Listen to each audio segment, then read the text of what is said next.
नमस्कार दोस्तों, स्वागत है आप सभी का राजस्थानी बातों के यूट्यूब चैनल पे।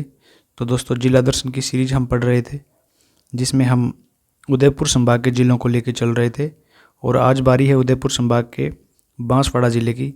तो आज हम पढ़ने वाले हैं उदयपुर संभाग के बांसवाड़ा ज़िले के बारे में। तो चलिए शुरू करते हैं बांसवाड़ा जिला दर्शन। सबसे पहले हम बात करते हैं परिवहन विभाग के कोड की। तो बांसवाड़ा ज़िले का परिवहन विभाग का जो कोड है वो है RJ03। तो RJ03 इसका परिवहन विभाग का कोड हो गया। इसके बाद हम बात करते हैं बांसवाड़ा ज़िले के उपनामों की। तो इसको कहा जाता है आदिवासियों का शहर, 100 द्वीपों का शहर, राजस्थान की लोडी, काशी और मानसून का प्रवेश द्वार। तो मानसून का प्रवेश द्वार क्यों कहा जाता है इसको? क्योंकि जो अरब सागरीय शाखा से जो बारिश होती है मानसून की, अरब सागरीय शाखा से, वो सबसे पहले कहाँ से प्रवेश करती है? अरब सागरीय जो धारा है वो प्रवेश करती है सबसे पहले बांसवाड़ा से, इसलिए इसको कहा जाता है मानसून का प्रवेश द्वार। अब बात करते हैं इसकी स्थापना की। तो इसके संस्थापक रहे जगमाल सिंह। महाराणा उदय सिंह हुए, जब महारावल उदय सिंह हुए थे, उनके 2 पुत्र थे। एक तो थे डूंगर सिंह और एक थे जगमाल सिंह। तो जगमाल सिंह ने तो बसाया था बांसवाड़ा और डूंगर सिंह ने बसवाया डूंगरपुर। तो इसके संस्थापक हो गए जगमाल सिंह। अब इसकी बात करते हैं प्राचीन नामों की। तो इसको जाना जाता है बांस या भील की ढाणी के नाम से। डूंगरपुर व बांसवाड़ा के संयुक्त भाग के नाम भी देख लेते हैं। तो इसको जाना जाता है वागड़ प्रदेश के नाम से, डूंगरपुर और बांसवाड़ा को। इनको जाना जाता है वागवर और बागुरी के नाम से। कुमारिया खंड, यागरवाट और नागखंड के नाम से भी इनको जाना जाता है। पुष्प क्षेत्र, पाताल देश, ये नाम भी है इनका। लाट प्रदेश, एक हो गया गुप्त प्रदेश, एक मेवल और एक मुंडोल प्रदेश।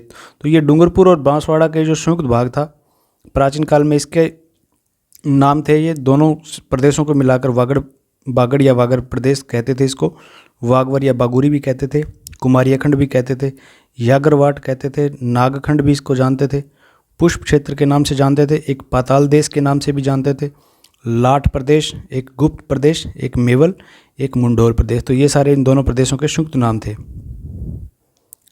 अब अगर बात की जाए इसके वर्तमान स्वरूप की, यानी कि बांसवाड़ा का वर्तमान स्वरूप राजस्थान को कब मिला, तो ये अपने राजस्थान के एकीकरण के दूसरे चरण में बांसवाड़ा को शामिल किया गया था। एकीकरण के कौन से चरण में? दूसरे चरण में। इसका क्या समय रहा था? तो 25 मार्च 1948 को बांसवाड़ा को दूसरे चरण में शामिल किया गया था। इस समय यहाँ के शासक थे चंद्रवीर सिंह। चंद्रवीर सिंह कौन थे? यहाँ के शासक।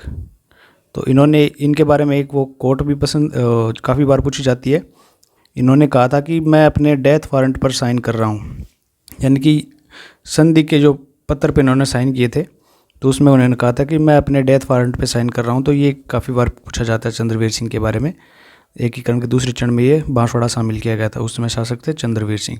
अब देख लेते हैं वर्तमान में बांसवाड़ा में 11 तहसीलें हैं। तो अब देखते हैं बांसवाड़ा में तहसीलों के बारे में। तो वर्तमान में यहाँ पे 12 तहसीलें हैं। एक अपने कुशलगढ़, अम्बापुरा, घाटोल, गढ़ी, आनंदपुरी, अर्थना, सज्जनगढ़, बांसवाड़ा, छोटी सरवन, गनौड़ा और बागीदोरा और गागतलाई। तो ये होगी वन्यजीव शुभंकर की बात करें तो जलपीपी इस जिले का क्या है? वन्यजीव शुभंकर, जलपीपी। फिर स्थलीय सीमा की बात की जाए तो अपने पड़ोसी राज्य गुजरात और मध्य प्रदेश के साथ यह अंतर्राज्यीय सीमा साझा करता है और बांसवाड़ा जिले की सीमा डूंगरपुर और प्रतापगढ़ जिलों के साथ साझा होती है। तो जिलों में देखा जाए तो डूंगरपुर और प्रतापगढ़ के साथ, और राज्य में देखा जाए तो गुजरात और मध्य प्रदेश के साथ अंतर्राज्यीय सीमा बनाने वाला राज्य है। अब आगे बढ़ते हुए हम बात करते हैं बांसवाड़ा जिले के भौगोलिक परिदृश्य की। तो सबसे पहले हम देखते हैं जलवायु। तो यहाँ पे अति आर्द्र प्रकार की जलवायु पाई जाती है। कोपेन के वर्गीकरण के अनुसार यहाँ पे AW प्रकार की जलवायु पाई जाती है। कोपेन के अनुसार यहाँ पे AW प्रकार की जलवायु पाई जाती है। और अब देखें थॉर्नवेट के जलवायु वर्गीकरण के अनुसार, तो यहाँ पे पाई जाती है CA-W प्रकार की जलवायु। तो CA-W प्रकार की जलवायु किसके अनुसार? थॉर्नवेट के अनुसार पाई जाती है। फिर त्रिवार्ता का वर्गीकरण देखें तो यहाँ पे AW प्रकार की जलवायु त्रिवार्ता के अनुसार पाई जाती है। तो ये हो गया त्रिवार्ता का वर्गीकरण, इसके अनुसार पाई जाती है AW प्रकार की जलवायु। अब हम देखते हैं कि राज्य में उष्ण कटिबंधीय जलवायु का प्रभाव अपने राज्य के 2 जिलों में है, एक तो डूंगरपुर में और एक बांसवाड़ा में। और राजस्थान में सर्वाधिक वर्षा वाला स्थान कौन सा है? झालावाड़। और इसके बाद दूसरा नंबर आता है अपने बांसवाड़ा का। यहाँ पे 90 सेंटीमीटर के लगभग बरसात होती है। तो दूसरा स्थान रखने वाला, सर्वाधिक वर्षा में दूसरा स्थान किसका है? बांसवाड़ा का। फिर कर्क रेखा गुजरती है डूंगरपुर और बांसवाड़ा में, जहाँ पे ये बांसवाड़ा के कुशलगढ़ तहसील से गुजरती है। और कर्क रेखा के सबसे निकट जिला मुख्यालय पूछा जाए तो बांसवाड़ा का ही है। सबसे निकट जिला मुख्यालय किस जिले का है? बांसवाड़ा का। कर्क रेखा की स्थिति के कारण दक्षिणी बांसवाड़ा पर उष्णकटिबंधीय जलवायु पाई जाती है और उत्तरी बांसवाड़ा पर उपोष्णकटिबंधीय जलवायु पाई जाती है। यानी कर्क रेखा गुजरने के कारण इसके उत्तर और दक्षिण में भी जलवायु का अंतर आ गया है। दक्षिणी बांसवाड़ा में पाई जाती है उष्णकटिबंधीय और उत्तरी बांसवाड़ा में उपोष्णकटिबंधीय जलवायु पाई जाती है। फिर मृदा का विस्तार देखा जाए तो सर्वाधिक लाल मृदा, फिर लाल काली और लाल लोमी मृदा का विस्तार यहाँ पे है। वैज्ञानिक वर्गीकरण के अनुसार इसको इनसेप्टी सॉइल के नाम से जाना जाता है। अब नदियों की बात की जाए तो बांसवाड़ा में माही नदी और इसकी सहायक नदियाँ कौन सी? ईरू, एराव, अनास और चाप। इन नदियों का बहाव क्षेत्र कहाँ पे है? बांसवाड़ा में। सबसे पहले देखें माही नदी, तो इस नदी का उद्गम मध्य प्रदेश में अमररू की पहाड़ियों से होता है और ये राज्य में बांसवाड़ा जिले के खांदू गांव से प्रवेश करती है। यानी कि राजस्थान में प्रवेश इसका खांदू गांव बांसवाड़ा से होता है और बांसवाड़ा, प्रतापगढ़, डूंगरपुर इन जिलों में बहने के पश्चात ये गुजरात में अपना पानी खंबात की खाड़ी में गिरा देती है। माही नदी का बहाव क्षेत्र बांसवाड़ा में किस नाम से जाना जाता है? छप्पन के मैदान के नाम से। तो छप्पन का मैदान माही नदी का बहाव क्षेत्र है, वो जाना जाता है। बांसवाड़ा और प्रतापगढ़ की सीमा पर माही का बहाव क्षेत्र कांठल क्षेत्र के नाम से जाना जाता है। तो बांसवाड़ा और प्रतापगढ़ की सीमा पे इस क्षेत्र को नाम से जानते कांठल क्षेत्र के नाम से, और बांसवाड़ा में माही नदी के बहाव क्षेत्र को जानते हैं छप्पन के मैदान के नाम से। इसके बाद देखते हैं चाप नदी, तो इसका उद्गम बांसवाड़ा में स्थित कालिंजर की पहाड़ियों से होता है। कालिंजर की पहाड़ियों से बांसवाड़ा में स्थित कालिंजर की जो पहाड़ियाँ हैं वहाँ से उद्गम होता है कौन सी नदी का? चाप नदी का। फिर नहर परियोजना कौन सी है? तो यहाँ पे माही नदी पर एक नहर परियोजना है, आनंदपुरा नहर परियोजना, जो कि बांसवाड़ा जिले की मुख्य नहर परियोजना है। अब बांध की बात की जाए तो अनास नदी पर एक अनास बांध संचालित है, जो कि बांसवाड़ा में स्थित है। माही नदी पर बांसवाड़ा में बोरखेड़ा नामक स्थान पर माही बजाज सागर बांध है। तो माही बजाज सागर बांध कौन सी नदी पर है? बांसवाड़ा में माही नदी पर।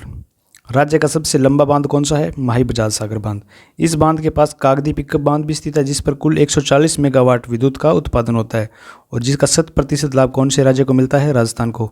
यानी कि कागदी पिकअप जो बांध है उससे जो उत्पादित विद्युत है 140 मेगावाट, उसका पूरा का पूरा लाभ अपने राजस्थान को मिलता है। फिर झीलों की बात की जाए तो आनंद सागर झील और बाई तालाब झील यहाँ पे स्थित है। आनंद सागर झील का निर्माण करवाया था महाराजा जगमाल सिंह की रानी लंचीबाई ने। लंचीबाई के द्वारा निर्माण करवाया गया था आनंद सागर झील का, जो कि महाराजा जगमाल सिंह की रानी थी। उद्योगों की बात की जाए तो बांसवाड़ा का मैग्नीज उद्योग प्रमुख उद्योग है। बांसवाड़ा जिले में खनिजों के मामले में मैग्नीज और सोने के भंडार हैं और राज्य में सोने के भंडार में देखा जाए तो सबसे बड़ा भंडार आनंदपुरा बूकिया और जगतपुरा बूकिया, ये दोनों भंडार कहाँ पे स्थित है? बांसवाड़ा में। सोने के सबसे बड़े भंडार राजस्थान में कहाँ पे है? बांसवाड़ा में, जो कि है आनंदपुरा बूकिया और एक जगतपुरा बूकिया।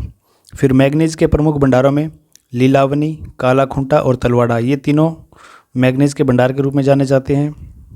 फिर वन संपदा की बात की जाए तो सर्वाधिक सागवान के वृक्ष कौन से जिले में देखने को मिलते हैं? बांसवाड़ा में। और सबसे लंबी घास जिसे हम बांस के नाम से जानते हैं वो भी कहाँ पे मिलती है? बांसवाड़ा में। प्रमुख अनुसंधान केंद्र कौन कौन से हैं? तो मक्का का, चावल का और सोयाबीन व मूंगफली का अनुसंधान केंद्र कहाँ पे है? बांसवाड़ा में स्थित है। और यहाँ से जो चावल की किस्म खोजी गई थी एक माही सुगंधा किस्म खोजी गई थी चावल की, और एक माही कंचन और एक थी माही धवल। ये दो किस्म किसकी है? माही कंचन और माही धवल, ये दोनों किस्म तो हो गई अपने मक्का की। मक्का का भी अनुसंधान केंद्र यहीं पे, तो मक्का की किस्म खोजी गई और ये थी चावल की किस्म, तो ये भी किस्म यहाँ से खोजी गई थी। फिर कृषि के मामले में देखा जाए तो मक्का व अरहर उत्पादन क्षेत्र में राजस्थान में अग्रणी स्थान रखने वाला जिला कौन सा हो गया? बांसवाड़ा। केले का भी सर्वाधिक उत्पादन बांसवाड़ा में होता है और राज्य में मक्का अनुसंधान केंद्र बांसवाड़ा के कौन से गाँव में? बोरवर गाँव में स्थित है। और चावल, सोयाबीन और मूंगफली का अनुसंधान केंद्र हमने देख लिया कि बांसवाड़ा में स्थित है। फिर ऊर्जा संसाधन की बात की जाए तो राजस्थान का दूसरा परमाणु विद्युत गृह यानी कि न्यूक्लियर पावर प्लांट जो है वो बांसवाड़ा के छोटी सरवन तहसील में निर्माणाधीन है। अभी बनाया जा रहा है दूसरा विद्युत गृह, यानी second nuclear power plant of Rajasthan, वो बनाया जा रहा है अभी राजस्थान के बांसवाड़ा में। इस परमाणु विद्युत गृह की कुल उत्पादन क्षमता कितनी होने वाली है? 250 मेगावाट की। फिर पशुपालन के मामले में एक नज़र डालें। राष्ट्रीय मत्स्य बीज फार्म जो है वो बांसवाड़ा में स्थित है। बांसवाड़ा की किस जगह पर? भीमपुरा में। 20वीं पशु गणना के अनुसार राजस्थान में न्यूनतम भेड़ वाला जिला कौन सा है? बांसवाड़ा। ये क्वेश्चन भी पूछा जा चुका है। राजस्थान में न्यूनतम दुग्ध का उत्पादन कौन से जिले में होता है? बांसवाड़ा में होता है। तो ये यहाँ तक होगी सारी भौगोलिक परिदृश्य की विशेषता। अब हम बात करते हैं कला, संस्कृति और साहित्य की विशेषताओं की बात। तो इसमें सबसे पहले हम बात करते हैं त्रिपुरा सुंदरी माता का मंदिर, जो कि है उमराई तलवाड़ा में। इस मंदिर में त्रिपुरा सुंदरी माता की जो सिंह पर सवार मूर्ति है उसमें 18 भुजाओं वाली काले पत्थर की प्रतिमा लगाई गई है। त्रिपुरा सुंदरी माता को एक अन्य नाम यानी कि तुरताई माता और त्रिपुरा महालक्ष्मी के नाम से जाना जाता है। तो इनका अन्य नाम हो गया तुरताई माता, एक त्रिपुरा महालक्ष्मी। त्रिपुरा सुंदरी माता कौन सी, अपने राजस्थान की जो पूर्व मुख्यमंत्री रही हैं वसुंधरा राजे, उनकी आराध्य देवी भी रह चुकी हैं और पांचाल जाति के लोगों की भी ये कुल देवी हैं। और यहाँ पे एक प्राचीन तीर्थ स्थल है रामकुंड, वो भी स्थित है। आगे हम बात करेंगे थोड़ी रामकुंड के बारे में। फिर यहाँ पे लगता है गोटिया अम्बा मेला। बांसवाड़ा के बागीदोरा नामक स्थान पर यह मेला लगता है। आदिवासियों का दूसरा कुंभ कहा जाने वाला यह मेला बांसवाड़ा में प्रतिवर्ष चैत्र अमावस्या को लगता है। फिर दिवासा त्यौहार मनाया जाता है। आदिवासियों का यह त्यौहार प्रतिवर्ष श्रावण अमावस्या को मनाया जाता है। इस त्यौहार में आदिवासी बैल व अन्य जानवरों को स्नान करवाकर उनकी पूजा करते हैं। कौन सा त्यौहार मनाया जाता है? दिवासा त्यौहार। इसके बाद ब्रह्मा जी का मंदिर स्थित है। कहाँ पे स्थित है? ये छींच ग्राम में ब्रह्मा जी का प्रमुख मंदिर स्थित है। यहाँ पे 4 मुखी ब्रह्मा जी की मूर्ति की स्थापना गुइल वंश के महारावल जगमाल के द्वारा की गई थी। तो महारावल जगमाल के द्वारा ये मूर्ति की स्थापना की गई थी ब्रह्मा जी की। फिर मंडलेश्वर मंदिर स्थित है यहाँ पे बांसवाड़ा जिले की गढ़ी तहसील में नगेला तालाब के किनारे ये मंदिर स्थित है। इस मंदिर का निर्माण करवाया गया था परमार राजा मंडन देव के द्वारा 1059 ईस्वी में। और ये मंदिर कौन से भगवान को? भगवान शिव को समर्पित है। ये हो गया अपना मंडलेश्वर मंदिर। इसके बाद कलिंजरा का जैन मंदिर भी प्रसिद्ध है यहाँ का। हिरन नदी के किनारे ये मंदिर स्थित है और ऋषभ देव जी व पार्श्वनाथ जी को ये समर्पित मंदिर है। फिर एक नंदिनी माता का मंदिर है जो कि बांसवाड़ा के बाडोदिया स्थल में स्थित है। यहाँ पे प्रतिवर्ष पौष पूर्णिमा को मेला लगता है। फिर आमली ग्यारस बांसवाड़ा में प्रतिवर्ष फाल्गुन के शुक्ल पक्ष की 11 को ये आयोजित की जाती है। फिर मदारेश्वर का मंदिर है यहाँ पे बांसवाड़ा शहर में। सवाई माता का मंदिर है, भंडारिया कस्बे में स्थित है। एक लकुलिश मंदिर है जो कि बांसवाड़ा के अर्थना कस्बे में स्थित है। भगवान शिव के ये 22वें अवतार माने जाते हैं। और लकुलिश ने कौन से संप्रदाय की स्थापना की थी? पाशुपत संप्रदाय की स्थापना की थी लकुलिश जी ने। फिर अर्थना के मंदिरों की बात की जाए तो यहाँ पे बांसवाड़ा में ये मंदिर प्रसिद्ध स्थित है। अर्थना का प्राचीन नाम क्या था? उत्थुनक का किसका प्राचीन नाम था? अर्थना का। फिर पासहेड़ा का शिव मंदिर है बांसवाड़ा में स्थित। इस मंदिर का निर्माण 12वीं सदी में राजा मंडली के द्वारा करवाया गया था।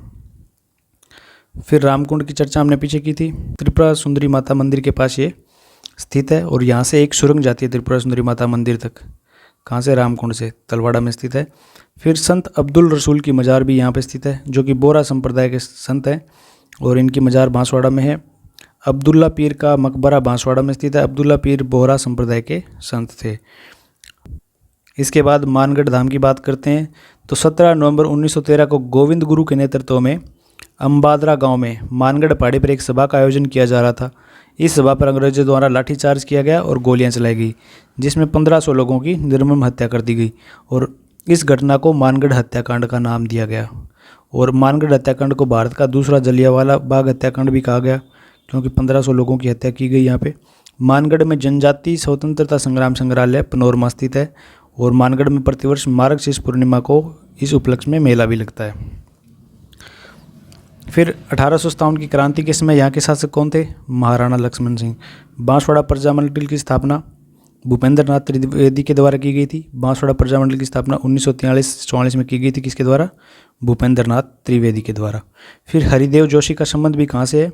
बांसवाड़ा के खांदू ग्राम से है। 26 जनवरी 1987 को राज्य में संभागीय व्यवस्था की पुनः शुरुआत की गई थी। हरिदेव जोशी 3 बार राजस्थान के क्या रह चुके हैं? मुख्यमंत्री। तो राजस्थान के 3 बार मुख्यमंत्री रह चुके हैं। इनका संबंध कहाँ से है? बांसवाड़ा के खांदू ग्राम से। और इनको श्रेय जाता है संभागीय व्यवस्था को पुनः शुरुआत करने का। 1987 में इन्होंने संभागीय व्यवस्था पुनः शुरू की थी। इसके बाद कुछ महत्वपूर्ण तथ्य। आम पापड़ के लिए बांसवाड़ा प्रसिद्ध है। आम पापड़ उद्योग जो है उसके लिए फेमस है बांसवाड़ा। राजस्थान की प्रथम महिला विधायक रही हैं यशोदा देवी। इनका संबंध भी कहाँ से है? बांसवाड़ा से। तो यशोदा देवी का कार्यकाल किस समय रहा था? 1953 में बनी थी ये राजस्थान की प्रथम महिला विधायक। और इनकी पार्टी का नाम भी पूछ लिया जाए तो इनकी पार्टी थी प्रजा सोशलिस्ट पार्टी। प्रजा सोशलिस्ट पार्टी की ये नेता थी।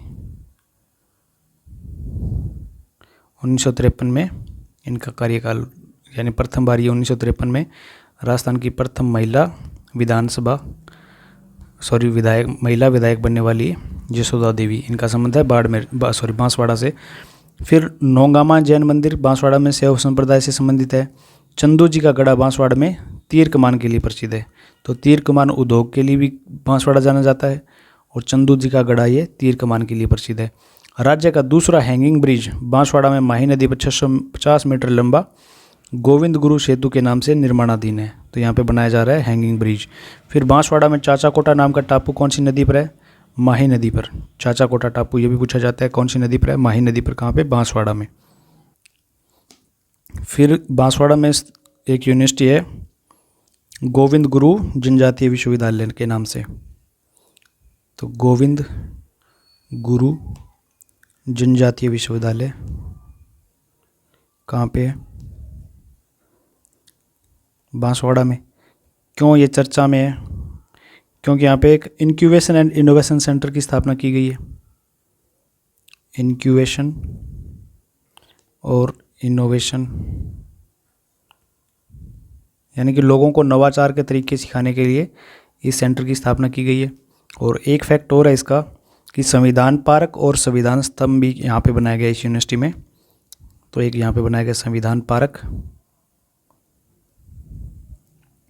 और साथ में क्या बनाया गया? संविधान स्तंभ। कौन सी यूनिवर्सिटी में? गोविंद गुरु जनजातीय विश्वविद्यालय में। तो ये हो गया अपना बांसवाड़ा जिला। सारे महत्वपूर्ण तथ्य एग्जाम की दृष्टि से जो इम्पोर्टेंट होते हैं, जो भी क्वेश्चन बनते हैं परीक्षाओं में, उनके बारे में हमने चर्चा कर ली है। अगर आपको ये वीडियो अच्छी लगी हो तो इसको लाइक करना और चैनल को सब्सक्राइब नहीं कर रखा है तो कर लेना, ताकि और भी वीडियोस जिला दर्शन की आपको मिलती रहें और अन्य भी जीके के टॉपिक्स आपको मिलते रहेंगे। तो आज की वीडियो देखने के लिए आपका बहुत बहुत धन्यवाद। मिलते हैं नेक्स्ट वीडियो में डूंगरपुर ज़िले के साथ। तब तक के लिए जय राजस्थान।